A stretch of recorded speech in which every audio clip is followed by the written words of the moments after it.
Noodles তো সবসময় খাওয়া হয়, কিন্তু রামেন খাবারটা কিন্তু খুবই কম খাওয়া হয়। তো সেই দিন মা রামেন বানিয়েছিল। অবশ্য আমি অ্যান্ড আমার ভাই মাকে রিকোয়েস্ট করেছিলাম, অ্যান্ড মারও একটা ইচ্ছা ছিল রামেন বানানোর। এ কিন্তু পুরো ঘরোয়া পদ্ধতিতে এটিকে বানিয়েছিল। বাট খেতে যে কি পরিমাণে ইয়াম্মি হয়েছিল না, এটা কিন্তু দেখেই বোঝা যাচ্ছে, তাই না? তো আর বক বক করছি না, সো চলুন কিভাবে রেসিপিটা হয়েছে এখন দেখে আসি। তো ফার্স্টে মা এখানে রামেন বানানোর জন্য যে সসটা তৈরি করা হয় ওটা বানিয়ে নিচ্ছে। এখানে সে দিয়েছে chilli flakes, tomato sauce, soya sauce, and then সে দিয়ে দিচ্ছে নুডলসের যে মশলাটা থাকে না ওইটা। তারপর সে খুব সুন্দর করে এটাকে মিক্স করে নিচ্ছে, এন্ড লাস্টে সে দিয়ে দিয়েছে রামেনের নুডলসে আরো একটি মশলার প্যাকেট থাকে, সো ওইটা।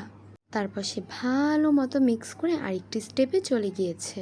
তো সেকেন্ড স্টেপে সে একটি প্যানে পরিমাণ মতো তেল দিয়ে এখন পরিমাণ মতো খুবই ছোট কিউব কিউব করা সাইজের কাঁচা অনিয়ন দিয়ে নিয়েছে। এখন সেটাকে একটু ফ্রাই করে নিচ্ছে, এন্ড করতে করতে যখন হোয়াইট কালার থেকে এরকম একটা কালার চলে আসবে তখন পানি দিয়ে দিতে হবে। সো এখন সে দিয়ে দিচ্ছে কোরিয়ান রামেন নুডলসটা। নর্মাল নুডলস যেভাবে রান্না করে তো সে সেভাবেই করে নিচ্ছিল।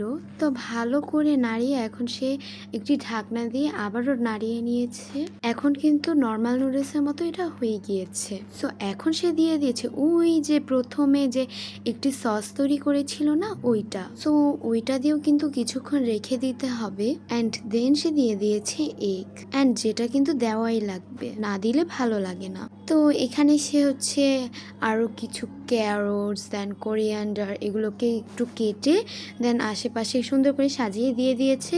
আর এটা কিন্তু আমার মা তার নিজের মতোই করেছিল, আরো থেকে রেসিপি নিয়ে না। তো যাই হোক, বলতে বলতে খাবারটা হয়ে গিয়েছিল, অ্যান্ড আমরা খেয়েও ফেলেছিলাম। তো আপনাদের সাথে পরে দেখা হবে, বাই।